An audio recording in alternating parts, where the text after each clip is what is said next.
Tony Diamond and Crusher. Then we have a special guest today, Mr. Nick Haskins. Or Retro former foreplay artist, recording artist. Diamond Odyssey keyboardist, Shadow Odyssey writer. Who intended to finish that entire album, but I got deployed, so yes, there was that. There's that. He's a veteran. The United States Armed Forces. Yeah. Fire service. And what other accolades you got? Professional wrestler of 5,000 years? Yeah, 5,001. 5,001? Yeah. Yes. You were trained in Japan? Trained in Japan. Yes. Not well, but I was trained. Took a lot of ass whooping. Nick, how many times? So you were not trained because you didn't listen, or they didn't teach you right? I think they just were like, oh, let's beat up on the foreigner. Let's beat up on the little white guy. Yeah. Yes. In Japan, I wasn't little. You were? No. Everybody's Japan. Everybody's little. I was like, high five, you know. They're just trying to reach it. It was a fun game. Then they'd hit me. So this is this week's scene. We have a special guest again. Yeah. Which we're really happy about having a special guest because you don't have to listen. I don't know after the last special guest we had. Rick's got a good idea. I'm relaxed. I'm comfortable. You see my wore out shoes with dog hair all over it. You got electrical tape on there? Yes, I do. I don't wear them out. All right, Christian. Now you know what to get. Now you know what to get Diamond for Christmas. More duct tape. I bought you some pink duct tape. There you go. I bought these before I got my ass kicked in the last match, and I trained so hard that I actually wore a hole in them. Trained so hard. So you didn't wear that to the swag show, did you? No. I don't really ever look at his feet. So, yeah. I found out that it would look in his direction. Can you see your feet? Yeah. Look, I can see you him can go right to the now. gym. Look at that big ass foot. Damn. So here, this is what we'll bring up because Nick brought it up. You've been going to the gym. Nick seems to have, I don't know, what do you want to call it? He has a myth about us talking about diets and shit. A myth. No, a myth. A pet peeve. A pet peeve, yes. Well, here's the thing. Here, allow me, if I may, to explain my position. Oh, explain away. The floor is mine, right? Yes. All right, I'm gonna give some examples. Sorry, you're out of time. Yeah. So I thought we were going to be the Senate here. No. Hardcore Assassin. Yes. The Iron Curtain. Is that what it was? Is that what it is? Yeah. Yeah.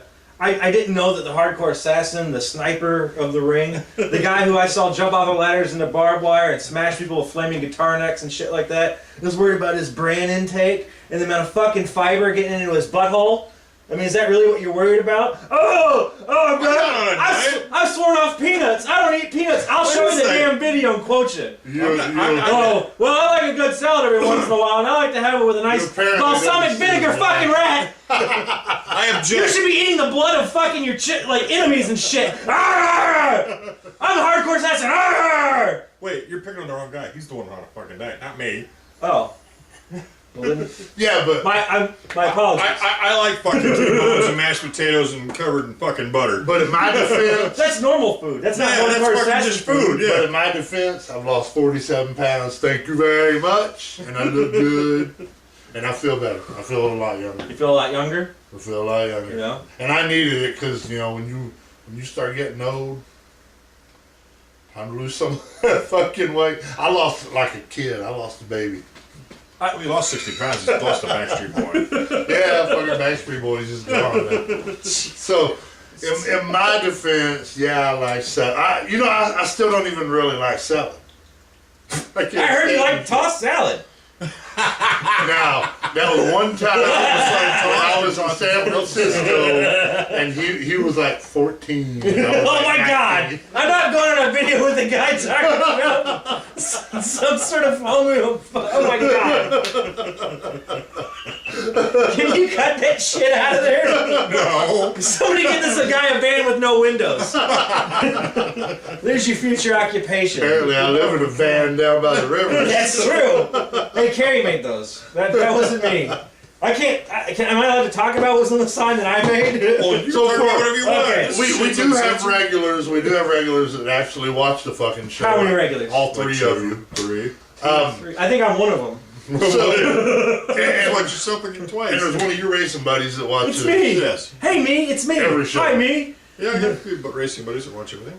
So you've seen the swag 6-man tag match. He is the turd that I took the sign from. I'm the turd that got the crowd all pumped up and started all the chants and got all the He screaming. was a troublemaker, so, you know. We got everybody happy. I mean, everyone's into it. I appreciate it. You're welcome. Troublemaker. If you guys want to pay me the gas money, I'll go down there and do it again. I'll pay you $15 next month. The hard part was not getting the crowd into it. The hard part was teaching the crowd English. So they would knew Well, it's the Tennessee, chant. so Yeah. you can't expect a whole lot. You're like, "Hey, Crusher, out!" No, kid, try it like this. Hey, Crusher, you suck. What? I suck Crusher. What? No, kid, you got You got it backwards. Why is there always a kid with you? What the hell's wrong Something about with you? kids. I mean, beat the fuck out of them. That's what it says on John Wayne Gacy's tombstone. There's just something about kids. Something about kids. Clown face. See, Tennessee though, I just hate kids. You know, I hate them little bastards over there. I'd like to beat every one of them. But Well, you should. I shouldn't because Just lay one out. I shouldn't because You don't have to worry about knocking their teeth out. They don't have any.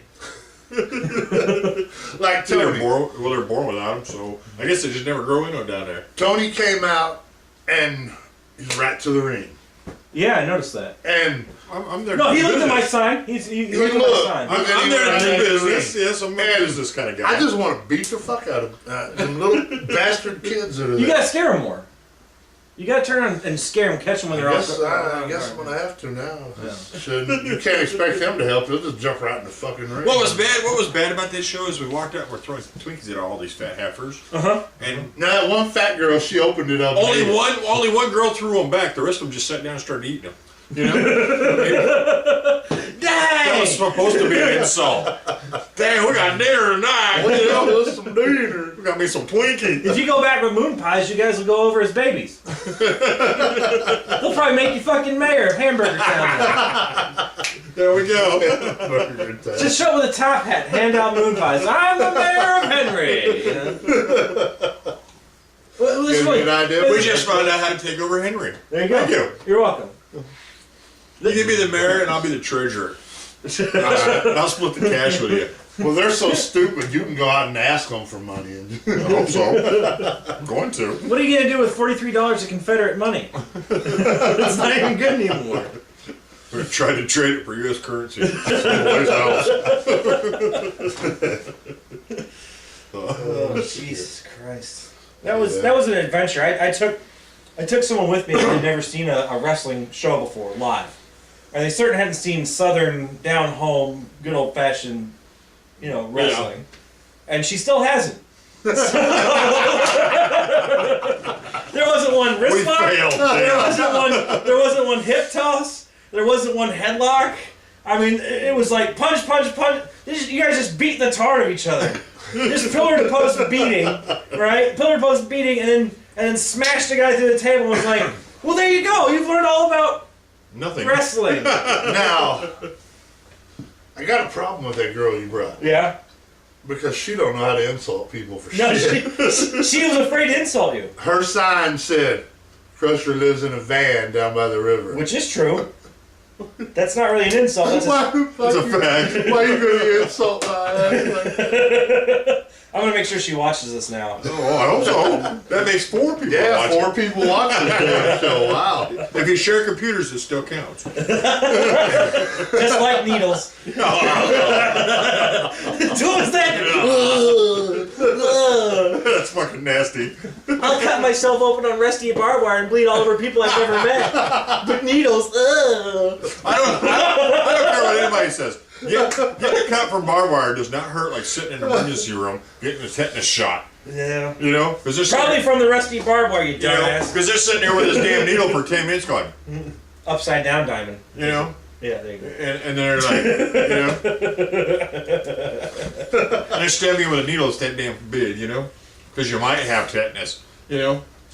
The barbed wire went through like that. You know, you go to the emergency room, you gotta sit there and stare at that damn needle for 10 minutes. You know the thing that I always bothered me the most in wrestling, and this is why I never did any of that, the juicing or the blading or anything. I didn't want to get other people's blood on me because you don't know. Yeah, you don't know. You go to some show and Hep C or whatever the fuck Don't you know, know what they've the been doing, you fuck's have going no idea. Yeah. And is it really worth what you're doing out there to mess around with it? You can still have just as good an intense, just as intense of a match without that shit. Now have you know, Well, now nobody see- ever got my gonorrhea now- from me bleeding. On my YouTube channel, there's a couple matches of me and you wrestling each other. Mhm. They were hard-hitting and action-packed matches, and we didn't have to use any of that stuff, you know. But Nick is also more of a technical style wrestler Right. Yeah. that can go to the limit, right up to the limit that you want to go, Right. which is just at the edge of hardcore. Now, Yeah, I've yeah. nicknamed him Mr. Suplex. Yes. That's just Mr. Right. Suplex. Because you know what? 975 suplexes. So, and some of them you can't use on people because, you know, they'd break them. Well, They'd break me. but like if you watch, oh, you're gonna have to cut that shit out. That's my work phone. You I've got been a off phone work now call. for 2 hours. Listen to that gay thing on that pink phone. So, how do you feel about this? Yeah, so Wow, what do you he's think? speechless. Get out of my seat, cocksucker. Yeah, no. he sat on it. You just sat on it, cocksucker. No, but like in Japan when I had to learn wrestling there, which was all a big accident when I went over there and kind of got into it, sort of. They teach so much flexibility. If you ever watched Japanese wrestling, right? The stuff that they do is just terrible. Matter of fact, a guy last couple of years ago, Sal, a big famous guy that ran Noah and some of the big wrestling promotions over there, he was the Tiger Mask way back when, died in the ring, taking some of those suplexes because it separated his vertebrae and all that stuff. Wow. And those guys have to be real careful, but the intensity that they do it, if you watch it, it's crazy. But you can't do that in the States working an indie circuit. You know, in Japan there is no indie circuit. No. You don't just go around and go, hi, I'm so-and-so, we're going to be working tonight. You don't know what they're capable of. You don't know what they're going to do. So you got to keep everything at a level you can both So maintain. completely Right. different. In Japan, you work for a company, and that's everybody you train with and work with. They might bring guest people in occasionally, but they're big names. But you're not working with a different person that you've never met, you know. So you're actually working with people you train. right, and you know what Because they're going to do. their style of wrestling, their culture of wrestling is different than ours, right?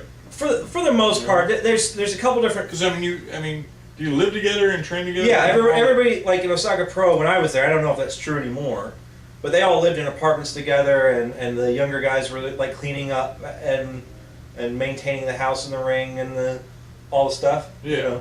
And they would cook and do all this sort of stuff. I don't know if that's the case anymore. But that's how it used to be. So let me ask you, how did you end up in Japan? I never asked you. So when I was a kid, we had a foreign exchange student named Toshi who came and lived with us when I lived in Detroit.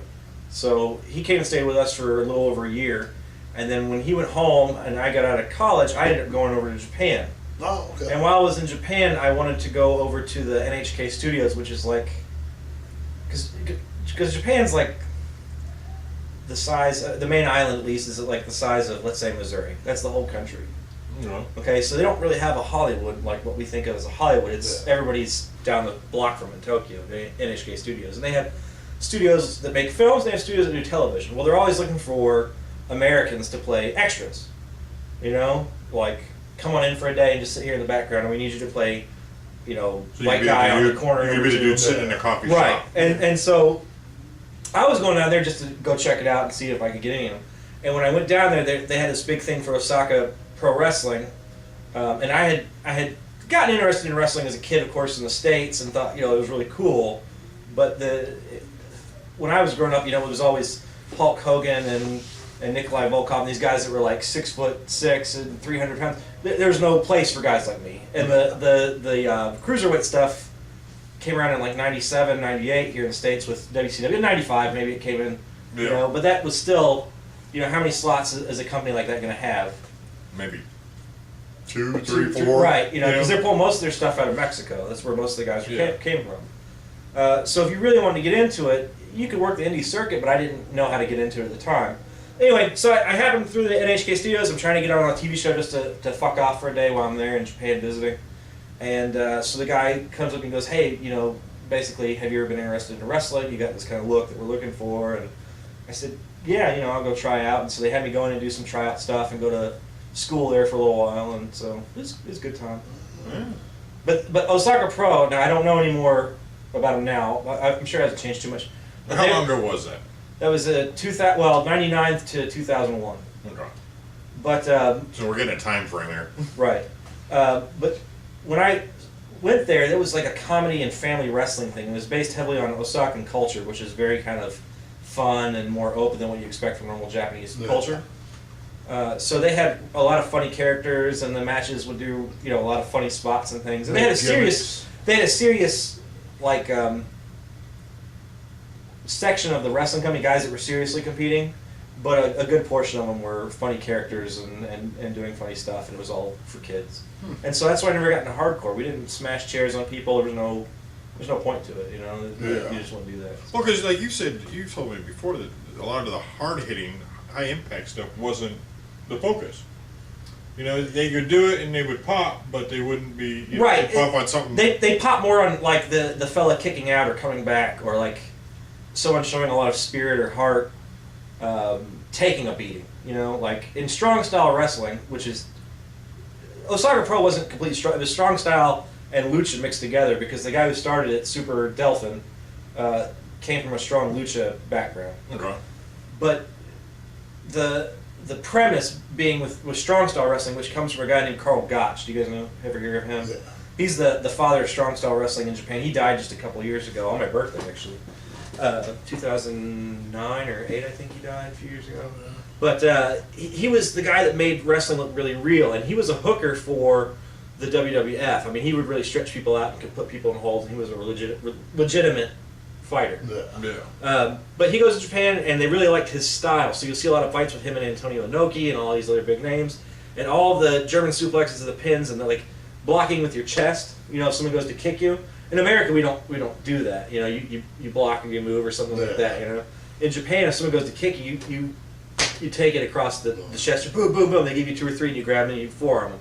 And when they forearm, I mean they're hitting you high up on the arm, but you're rifling it in there, and you just kind of put your teeth together, your forehead together, and take it. Yeah. So even on headbutts and all that kind of stuff. And so I'm used to a certain level of stiffness, but I'm not a fan of it. I don't want to get the shit kicked out of me. Right. So Osaka was nice because they toned it back. Yeah.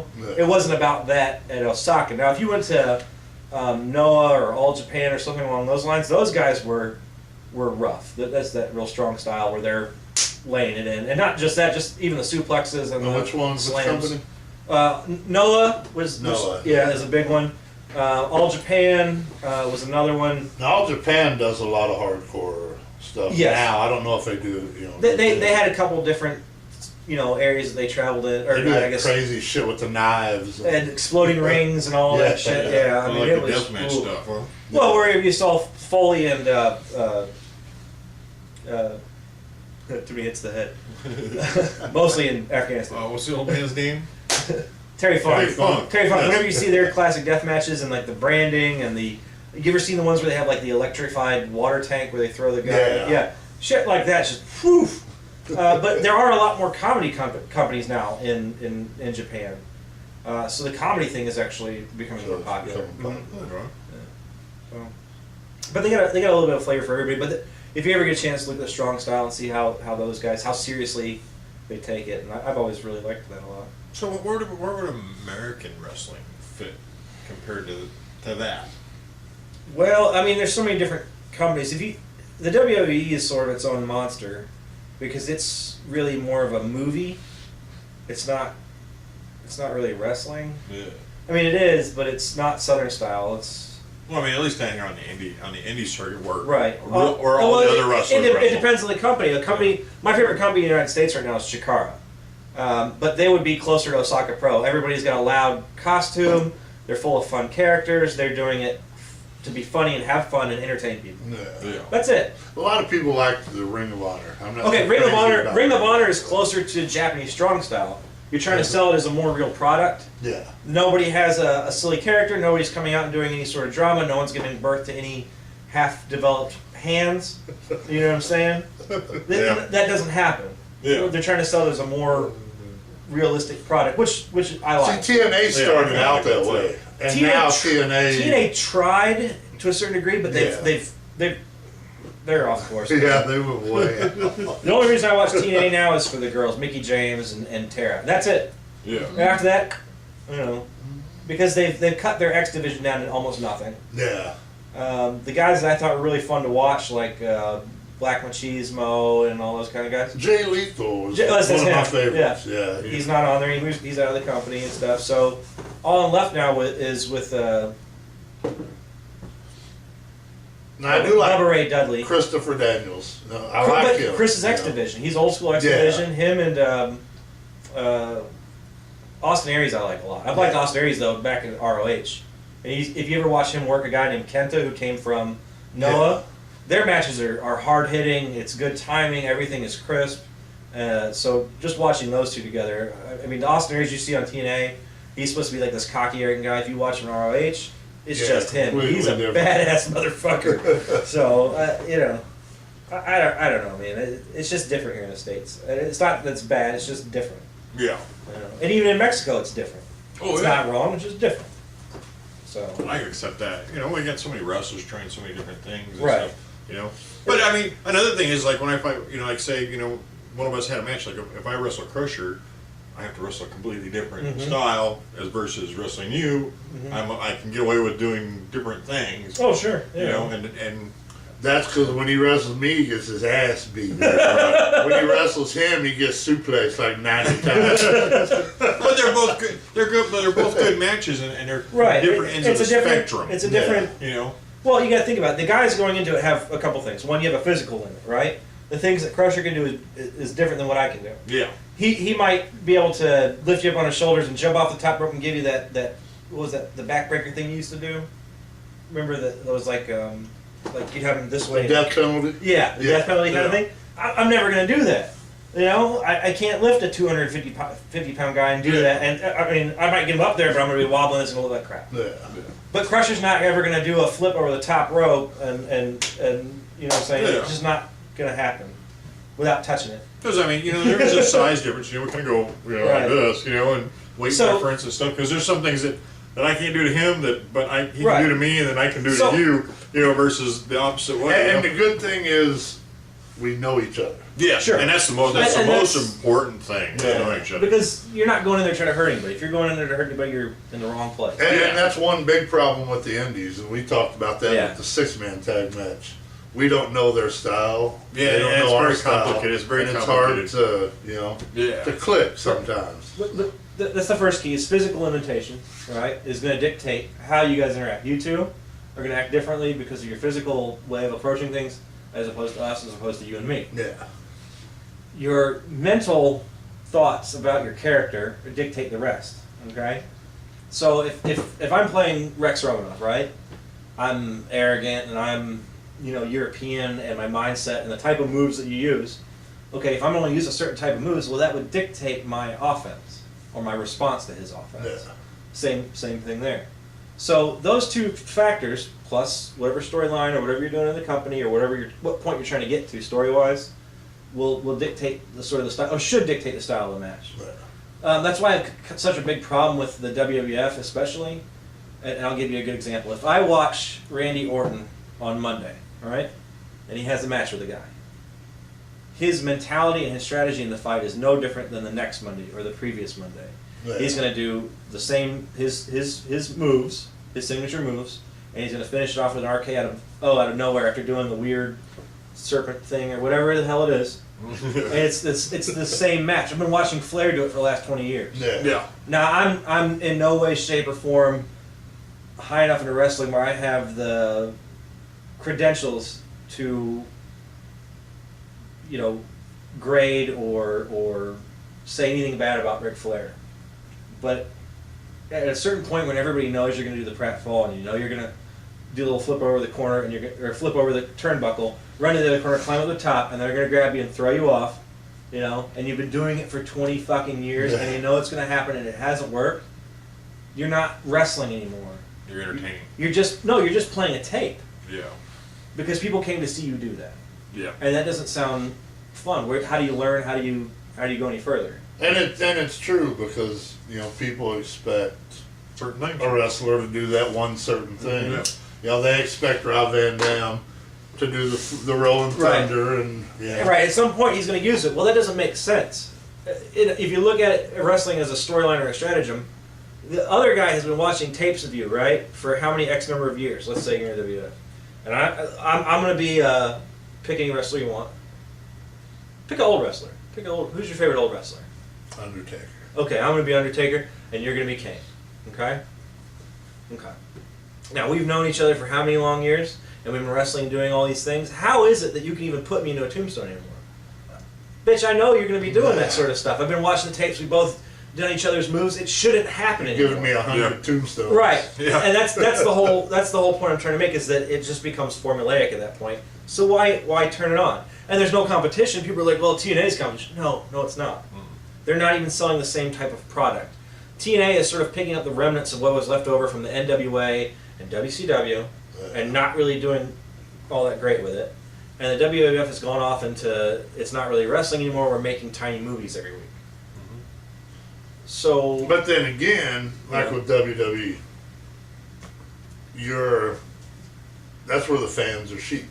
Because the fans actually pay to go see that same set of moves done And from each wrestler. sure, but the guy's coming into your Because they town. don't know. What other chance are you going to get it to see Triple H? And so they've established the name. If you can catch like a dark match or an Ohio Valley or one of their feeder schools, go see that thing. Yeah, Florida Because those guys are going to be doing crazy shit. That brings up an excellent point because, you remember how much I used to hate Triple H. Yeah. I used to, if I saw the dude walking down the street, I would punch him in the mouth.